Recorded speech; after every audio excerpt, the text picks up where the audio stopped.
Manajemen keuangan keluarga adalah cara mengatur keuangan keluarga dengan teratur dan cermat melalui tahap perencanaan, pelaksanaan, dan pengawasan atau penilaian. Keterampilan manajemen ini sangat penting dimiliki oleh setiap keluarga karena cukup tidaknya penghasilan keluarga tergantung pada bagaimana cara mengatur ekonomi keluarga. Tanpa pengetahuan tentang manajemen keuangan, khususnya perencanaan keuangan, maka ekonomi keluarga dapat kocar-kacir, sehingga kehidupan keluarga menjadi tidak tentram dan kesejahteraan keluarga tidak tercapai. Bahkan, akibat lebih jauh dapat menyebabkan keretakan keluarga. Ekonomi yang teratur merupakan salah satu syarat dalam mencapai ketentraman jiwa seluruh anggota keluarga. Oleh karena itu, perlu diupayakan terutama bagi ibu rumah tangga sebagai pemegang keuangan keluarga untuk selalu bersikap bijaksana dalam memenuhi kebutuhan keluarganya. Manajemen keuangan sangat penting dilakukan karena yang pertama, uang sebagai pemenuhan kebutuhan yang sifatnya terbatas. Yang kedua, daya ingat manusia sangat terbatas. Akibatnya, kita tidak mengingat untuk apa saja uang dikeluarkan. 3. Kebutuhan hidup yang sangat beraneka ragam sehingga perlu skala prioritas. Yang keempat, bahan diskusi dan sarana komunikasi antar anggota keluarga. Yang kelima, mencegah pemborosan. Mengelola keuangan bukan merupakan soal yang mudah dan dapat dilakukan oleh siapa saja. Seperti diketahui bahwa kebutuhan manusia sangatlah banyak seperti makan, minum, tempat tinggal, pakaian, pendidikan, rekreasi, kesehatan, transportasi, dan sebagainya. Sedangkan alat pemuas kebutuhan yang berupa uang itu jumlahnya sangat terbatas. Hal inilah yang menyebabkan manusia cenderung berkata kurang daripada lebih, karena kurang tahunya mereka bagaimana memanajemen keuangannya. Melalui manajemen keuangan, kita akan belajar bagaimana cara mengambil keputusan berdasarkan skala prioritas sesuai kondisi masing-masing keluarga. Nah, kita dapat memprioritaskan kebutuhan yang sangat penting, dan juga kurang penting, sehingga harapannya ada uang yang tersisa untuk kebutuhan di masa depan dengan cara menabung. Pengetahuan dan keterampilan manajemen keuangan ini penting sekali dimiliki karena setiap keluarga memiliki kemampuan yang berbeda dalam memenuhi kebutuhannya, baik kebutuhan material, yaitu jasmani, maupun non-material seperti rohani. Kemampuan tersebut sangat bergantung pada sumber pendapatan serta kesungguhan keluarga dalam mencapainya. Melalui pengelolaan yang baik, maka uang yang terbatas pun dapat dikendalikan penggunaannya, sehingga akan membawa kesejahteraan bagi keluarga. Bagi keluarga dengan pendapatan pas-pasan, manajemen keuangan ini sangat penting dimiliki, karena dengan uang yang dimiliki, sangat sedikit jenis kebutuhan yang dapat dipenuhi. Menurut Manulang, manajemen keuangan keluarga dibagi dalam 3 langkah, yaitu perencanaan pengeluaran keuangan keluarga. Yang pertama, langkah pertama yang harus dilakukan dalam manajemen keuangan keluarga adalah dengan mendata seluruh masukan pendapatan yang diperoleh oleh keluarga. Hal ini diperlukan agar kita dapat mengetahui berapa sebenarnya pendapatan keluarga kita per bulannya. Kemudian yang kedua, pelaksanaan manajemen keuangan keluarga. Dalam melaksanakan rencana pengeluaran yang telah kita susun, maka kita dapat melakukan berbagai model atau sistem. Di antaranya yang pertama ada sistem amplop. Mengapa disebut sistem amplop? Karena memang sistem ini menggunakan amplop sebagai tempat untuk menyimpan sementara uang kita sesuai dengan kebutuhan yang telah direncanakan. Jadi uang dibagi-bagi berdasarkan amplop yang telah ditentukan dan ditulis di bagian luarnya. Hal ini berarti jumlah amplop sesuai dengan jumlah kebutuhan yang telah direncanakan dan disetujui sebelumnya. Kemudian sistem buku kas yang dimaksud tentu saja tidak seperti yang diajarkan dalam pelajaran akuntansi.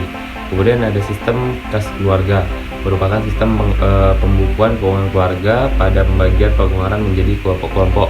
Ada pengeluaran tetap, ada harian, dan ada tidak terduga. Semua dicatat secara rinci dalam buku dan setiap jenis pengeluaran dijumlah lalu ditotal dengan pengeluaran jenis lain.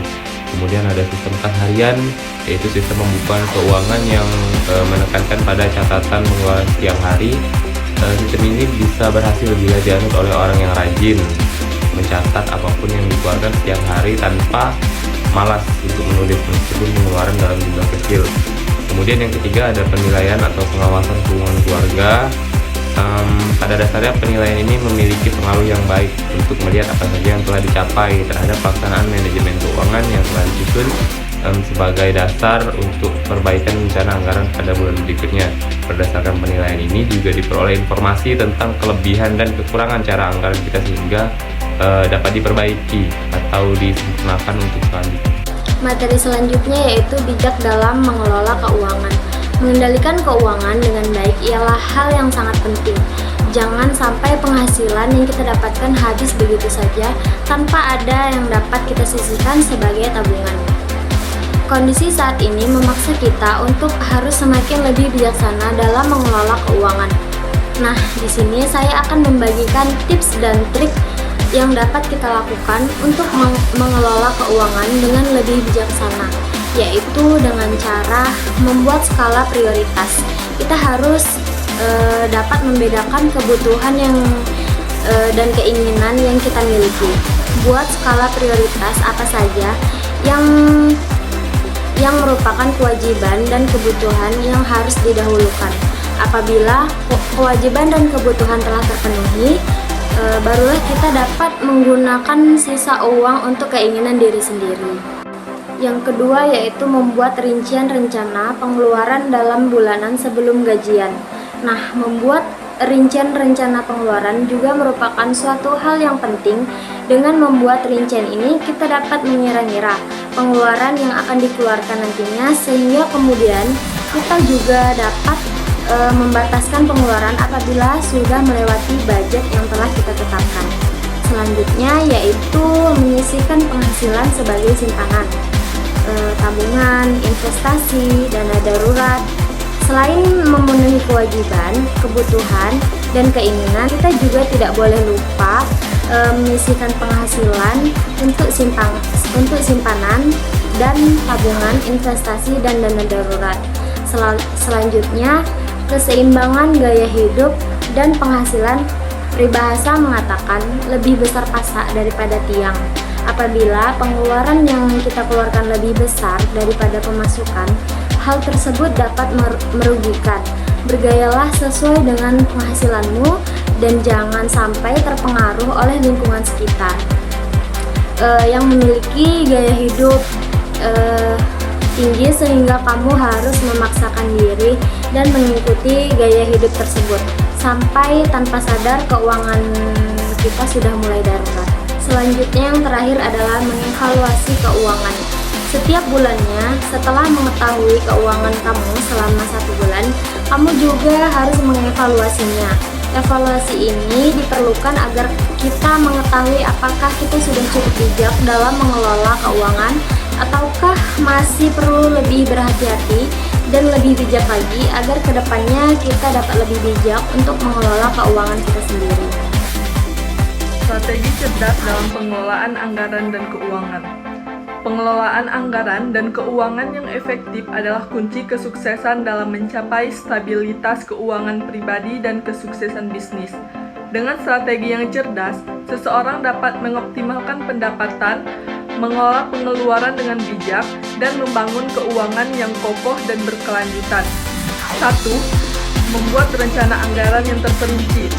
Pertama-tama, langkah yang penting dalam pengelolaan anggaran adalah membuat rencana anggaran terperinci. Kemudian rencana ini harus mencakup semua sumber pendapatan dan pengeluaran yang dimiliki. Identifikasi pengeluaran tetap seperti sewa, tagihan utilitas dan cicilan pinjaman, serta pengeluaran variabel seperti makanan, transportasi, dan hiburan. Dengan memiliki gambaran yang jelas tentang arus kas, kemudian dapat mengalokasikan dana dengan lebih efektif. Yang kedua, prioritaskan pengeluaran yang penting. Setelah membuat rencana anggaran, selanjutnya penting untuk memprioritaskan pengeluaran yang penting. Identifikasi kebutuhan yang esensial seperti kebutuhan pangan, perumahan, kesehatan, dan pendidikan. Tetapkan prioritas ini di awal sehingga tahu persis di mana uang harus pergi. Dengan demikian, Anda dapat menghindari pengeluaran yang tidak perlu dan menghemat lebih banyak uang untuk tujuan yang lebih penting. Yang ketiga, prinsip tabungan dan investasi. Selanjutnya, tabungan dan investasi merupakan fondasi keuangan yang kuat. Menabung sebagian dari pendapatan setiap bulan adalah langkah penting dalam membangun cadangan dana darurat. Jika ada keadaan darurat yang tidak terduga, kemudian memiliki dana yang tersedia tanpa harus meminjam atau mengambil uang dari pengeluaran rutin. Selain menabung, cari peluang investasi yang cocok untuk mencapai tujuan jangka panjang. Melalui investasi yang bijaksana, kemudian dapat memperoleh keuntungan yang berkelanjutan dan memperluas sumber pendapatan. Yang keempat, yaitu mengelola utang dengan bijak.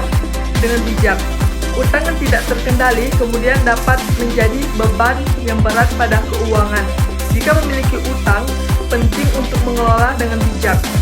Pertama, identifikasi jenis utang yang dimiliki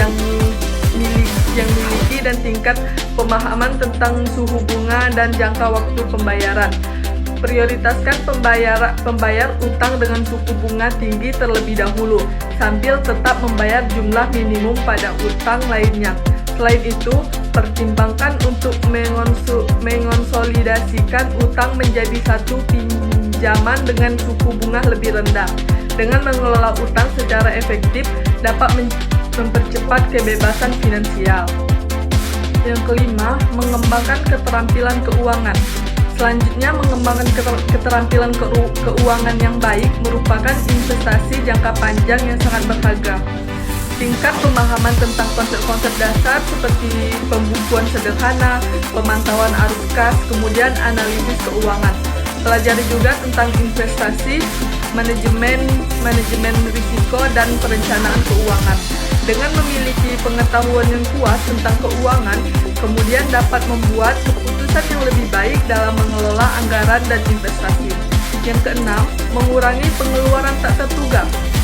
Kehidupan seringkali penuh dengan situasi yang tak terduga yang dapat menguras keuangan.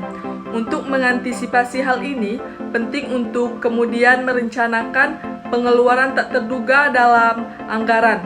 Selanjutnya, buatlah alokasi khusus untuk keperluan mendadak atau perbaikan yang tak terduga. Dengan demikian, tidak akan terkejut oleh pengeluaran yang tidak terduga dan dapat tetap menjaga stabilitas keuangan. Yang ketujuh, memonitor dan evaluasi kinerja keuangan. Selanjutnya, memonitor dan mengevaluasi kinerja keuangan secara teratur sangat penting dalam pengelolaan anggaran dan keuangan. Tetapkan jangka waktu tertentu seperti bulanan atau per kuartal untuk kemudian meninjau dan menganalisis kemajuan keuangan. Selanjutnya, tinjau anggaran. Catat pengeluaran aktual, bandingkan dengan target yang telah ditetapkan, dan identifikasi area di mana dapat mengoptimalkan pengeluaran atau meningkatkan tabungan. Dengan melakukan pemantauan dan evaluasi yang teratur, kemudian dapat memperbaiki keputusan keuangan dan mencapai tujuan finansial dengan lebih efektif. Yang kedelapan, konsultasikan dengan profesional keuangan. Jika merasa kesulitan dalam mengelola anggaran dan keuangan sendiri, jangan ragu untuk kemudian mencari bantuan dari profesional keuangan. Konsultasikan dengan ahli keuangan atau penasihat keuangan yang dapat membantu merencanakan dan mengoptimalkan keuangan. Selanjutnya, mereka dapat memberikan saran yang khusus dan disesuaikan dengan situasi keuangan, membantu membuat strategi cerdas, kemudian memberikan pemahaman yang lebih dalam tentang pasar keuangan.